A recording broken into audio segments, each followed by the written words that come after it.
welcome back to the Elementals Project, where I, a simple pagan mama and guest lecturer at Unseen U, am painting every element in the periodic table as a fantasy creature and bringing you along for the ride. When they're finished, they are going to be a deck of cards that can be used as a scientific memory aid or as an oracle deck similar to tarot. To that end, I've assigned each of them a meaning based on their chemical behavior, and I'm composing a companion book which I post page by page as I write it for my supporters on Patreon. Please join them! It's fun! And I could use more alpha readers. Links in the description.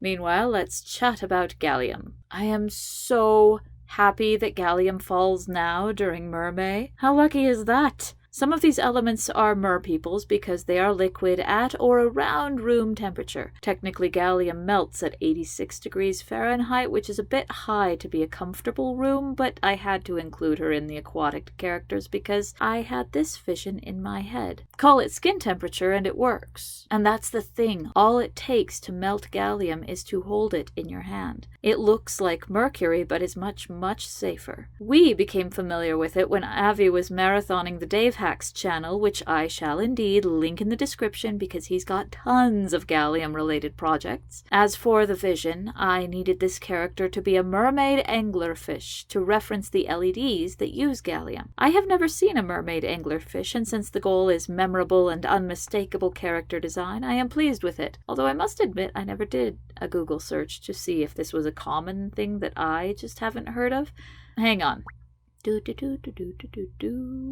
Okay, yeah, there's bunches. Of course there are. It's the internet.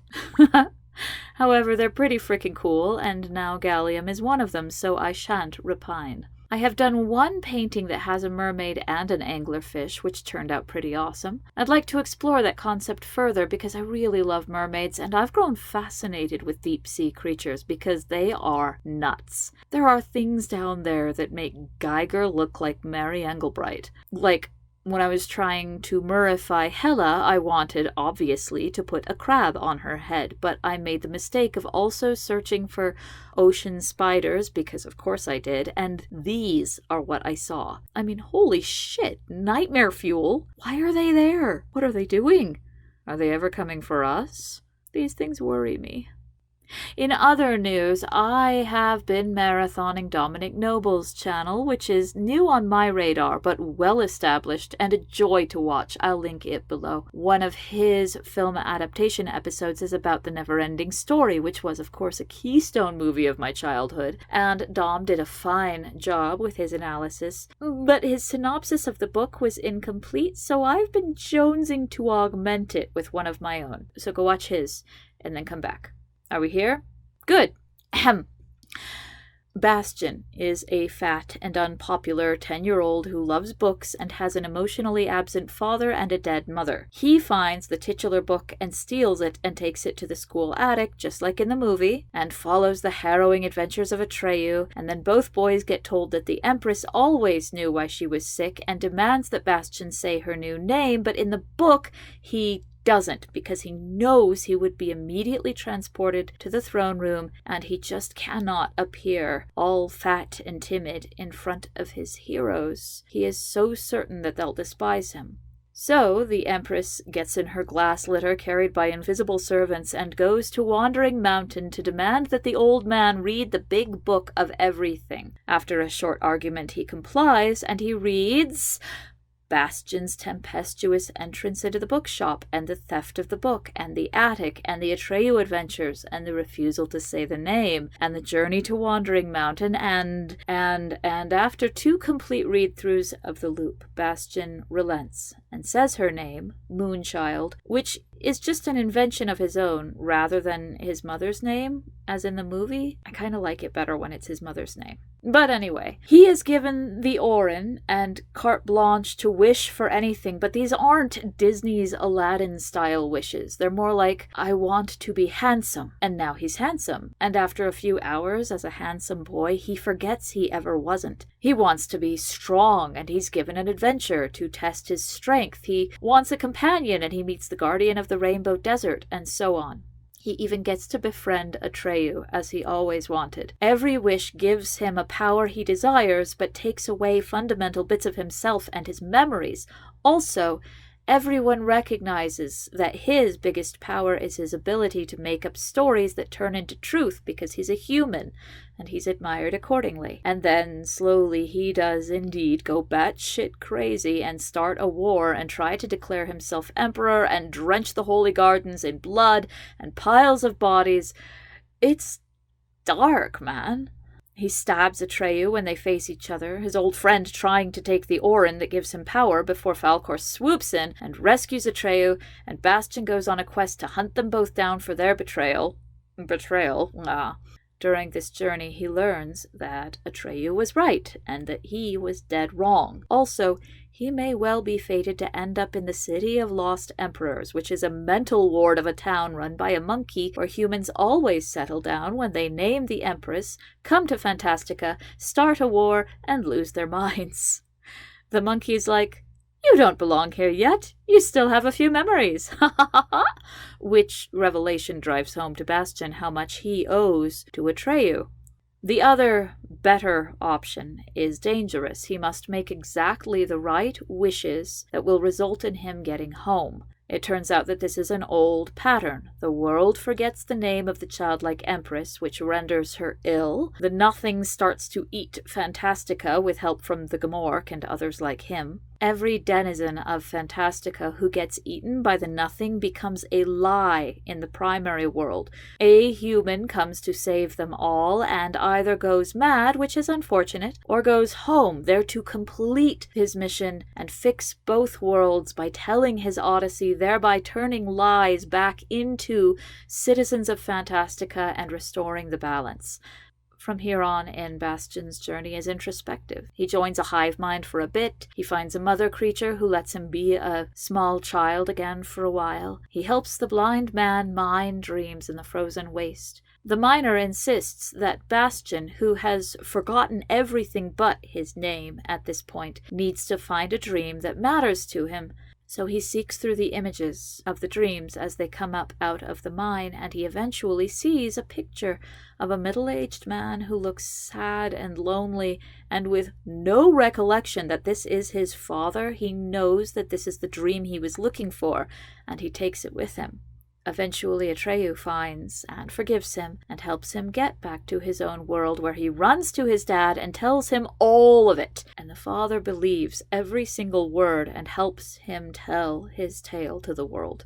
It would be a natural film trilogy. The first ends with the naming, the second with the war, and the third the inner journey of retribution. One of the quirks of the book is the never-endingness is achieved by saying every chapter or so something along the lines of, "This character went on to do mighty things, but that is another story and shall be told another time." Oh, and it is so incredibly imaginative in its imagery. For example, when Atreyu first finds Falkor, the dragon is caught like a fly in a gigantic web spun across a chasm by a creature called Igramul the Many, a composite monster made of billions of tiny flies, all working and speaking in unison. Give that to a VFX department right now, says I. I want to see it. I also want to see the Nothing as a black blankness instead of that weird hurricane thing.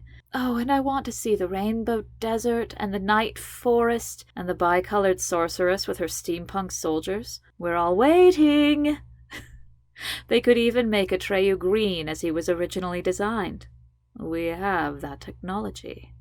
Gallium's character design was in part dictated by her place in the table. She's in the 13th group, putting her in the column with boron and aluminum, so girl with long white hair was my starting point. Her background is turquoise because we're still in the 4th period, and it's dark to give contrast to her Engler lure LED, but I must admit that I wish I'd used the backgrounds to show, for example, a distinct line between the metals and the metalloids. I might still manage this, but it's going to be a retrofit.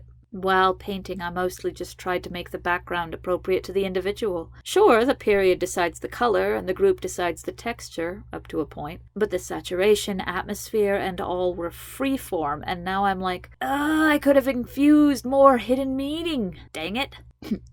I had a dream a long time ago that I'd been invited to a sort of co-op of artists living in a warehouse in lofts in Denver, and they were all masters, and the walls in their building had these huge paintings of really symbolic stuff, metaphysical creatures, winged serpents, vines, and goddesses, and clouds, and words, and eyes, orbs, and lines, all layered together in ways to make you experience things you cannot understand, but almost do, like hauntingly familiar music on the edge of hearing.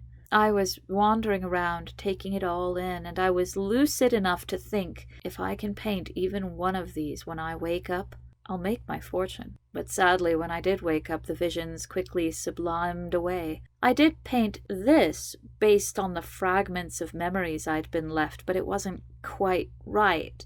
At this point in the painting, I'm feeling like the void she's floating in does not please me, and I'm going to change it. Kelp forest, yes! I'm a free-handed until I realize my mistake later and grab a photo reference. It was probably 2 years later when, in a random conversation with my friend Ted, I was shown an image of the Kabbalah tree of life and realized that image was what the lines and orbs pattern each of my dream artists had included somewhere in their work was, which was an aha moment, but also kind of thought-provoking. I've said it before, and I will always say it. Use reference for everything. None of us has a reliable catalog of the world in our heads, and it is a pleasant surprise to really pay attention to something you've never had cause to look closely at. Like a kelp forest. Or individual species of amphibian, which is what I'm working on these days, as the rare earths are all anthropomorphic frogs and toads chosen for their names, like the American toad as Americium, or their qualities, like the Vietnamese mossy frog as Cerium, which is chiefly used in abrasives, or even their history, like how uranium is represented by a golden toad, which was driven to extinction by man's hubris. All of this is utterly fascinating, and I hope you're here to watch those videos, but I also hope you pay attention to the details around you, because nothing looks quite the way you thought it did. Not the light on a pearl, nor the webbing on a toad's toes, nor the salvation of imagination. The meaning I assigned to gallium is innocence. The table is so full of serious elements that explode, or they're super toxic, or they're vital nutrients. They all seem to have big, important jobs, but gallium, despite the technologies that use it, is just fun, you know? Just a sweet little molten metal that you can warm and cast in a mold and melt again more easily than chocolate. Innocence is a virtue I value highly because I believe it acts as a wellspring of strength and resilience to those who are willing to maintain it. Innocence is curious and leads to discovery. Innocence is at peace because it doesn't harbor assumptions about the way the world should be. Innocence is the place so deep inside of us that it can never be rattled by the storms that otherwise tear us apart and leave scars on our souls. Innocence is the place where healing comes from, to coax those scars to fade. Thank you so much for watching. It means the world to me. I'm going to take a break from the videos for a month because I'm only 16 paintings away from being totally finished, and I really need to drop everything else and focus. And here we are. Follow the hashtag to stay apprised. Follow me on Instagram. Let me know if you want me to live stream the final painting, Augenessen. You can buy prints of the elements from my Etsy shop. I'll link it below. And don't forget to become a patron. The lowest tier is $1 a month, but the morale boost for yours truly would be priceless. Stay curious, read the stories, defeat the nothing, and stay healthy.